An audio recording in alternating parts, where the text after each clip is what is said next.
Have you ever noticed how some conversations don't feel like conversations at all? You start talking, and somehow within seconds, the topic shifts. You mention something that happened to you, and suddenly they're telling a longer, louder, more detailed story about themselves. You pause. They don't notice. You stop responding. They keep going. And when the conversation ends, you don't feel heard. You feel drained. What's strange is that these people aren't always rude. Sometimes they're charming. Sometimes they're funny. Sometimes they seem genuinely confident. So why do they dominate conversations? Why do some people talk at others instead of with them? The answer isn't ego in the way most people think.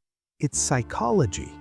And once you understand it, you'll never hear conversations the same way again. Here's the first uncomfortable truth. People who constantly talk about themselves are rarely as confident as they appear. In fact, excessive self-focus in conversation is often a compensation strategy. When someone feels secure internally, they don't need to prove their existence out loud. But when someone's sense of self feels unstable, they unconsciously use conversation as reinforcement. Every story becomes evidence. Every interruption becomes a way to stay visible. Every shift back to themselves becomes emotional regulation.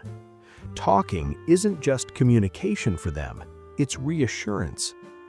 Many of these people learned early in life that attention equaled safety. Maybe they grew up in environments where they had to perform to be noticed, where quiet meant being ignored, where emotional space wasn't shared evenly. So their nervous system adapted. It learned a simple rule: if I don't keep the spotlight, I disappear. That belief doesn't turn off in adulthood. It follows them into friendships, relationships, workplaces, and social settings. Another layer people miss is anxiety. Conversation dominators often feel intense discomfort with silence. Silence feels like loss of control. When the conversation isn't moving, their thoughts start moving too fast. So they fill the space, not to dominate, but to soothe. Talking keeps them grounded. Talking keeps them relevant. Talking keeps the anxiety from surfacing. That's why they often don't notice social cues. They aren't scanning you, they're managing themselves. There's also a deep connection between conversational dominance and identity insecurity. Some people don't fully know who they are unless they're narrating it. Their stories aren't just memories, they're identity statements. This is who I am. This is what matters about me. This is why I count. So they repeat them, they refine them, they insert them into irrelevant moments. Because the conversation becomes a mirror, and they're constantly checking their reflection. Another reason this happens is emotional deprivation. Some people don't feel emotionally received in their lives. They're listened to rarely, understood inconsistently, validated conditionally. So when they finally have someone's attention, they hold on to it too tightly. They don't know when it will come again. This is why these people often overshare. Not because they trust easily, but because the opportunity feels scarce. They mistake attention for connection, and connection for relief. Interestingly, many habitual self-talkers aren't uninterested in others. They just don't know how to be interested in a way that feels safe. Listening requires presence. Presence requires stillness. And stillness requires emotional security. For someone who learned that value comes from output, not presence, listening feels like disappearing. So they keep speaking. Another overlooked factor is cultural reinforcement.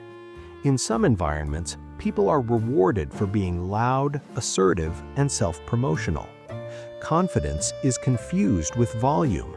Visibility is confused with worth. So people learn that dominating conversation equals leadership, charisma, or strength. But psychologically, this creates shallow interaction. because real connection happens in reciprocity, not performance. There's also narcissistic traits, but not in the dramatic way social media portrays. Not everyone who talks about themselves excessively is narcissistic.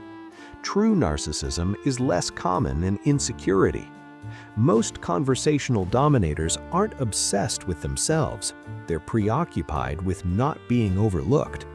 And that distinction matters because narcissism seeks admiration. Insecurity seeks confirmation.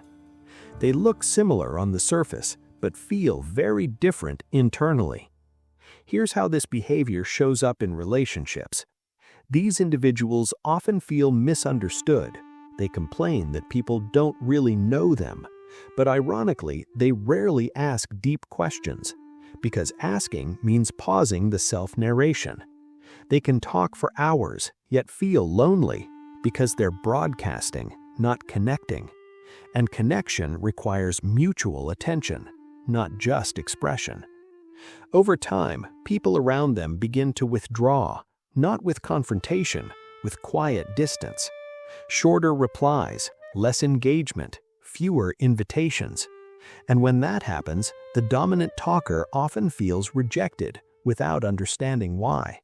So they talk even more. It becomes a loop. What's happening underneath is a mismatch between intention and impact. They intend to connect, but they create exhaustion. They intend to be seen, but they make others feel invisible. And invisibility breeds resentment. Another important layer is childhood emotional roles. Many people who dominate conversations were the emotional caretakers in their families. They learned to talk, explain, soothe, and narrate to manage chaos. Silence felt dangerous, so as adults, they continue narrating. They explain everything, they fill gaps, they anticipate reactions, because silence still feels like something bad might happen. This is also why these individuals struggle with listening to pain that isn't theirs. When someone else speaks emotionally, they respond with a story of their own, not to hijack, but to relate. Unfortunately, it often lands as dismissal, because empathy requires staying with someone's experience without redirecting it. And that's hard when your instinct is to respond with yourself. So how do you recognize this pattern in others or in yourself? Here's the simplest sign. If conversations feel one-sided, draining, or oddly unsatisfying even when nothing bad happens, that's a clue. Healthy conversations leave you feeling expanded. Unhealthy ones leave you feeling erased. And if you notice yourself dominating conversations, it doesn't mean you're selfish. It means your nervous system learned that speaking is safety. The solution isn't silence, it's balance. Learning that your presence matters even when you're quiet, that you don't disappear when you listen, that connection grows when attention flows both ways. The most secure communicators aren't the loudest. They're the ones who can pause, who can hold space, who don't panic when the spotlight moves, because they trust that they still exist without narrating themselves. If you've ever felt drained by someone like this, your reaction makes sense. And if you've ever recognized yourself in this behavior, there's nothing broken about you. It's learned, and anything learned can be softened. Conversation isn't about winning attention, it's about sharing it. And the moment attention becomes mutual, connection finally becomes real. If this made you think of someone or yourself, let me know in the comments. And if you want more psychology like this that actually explains people instead of labeling them, consider subscribing. You're not imagining these patterns, you're noticing them. And that's where understanding begins.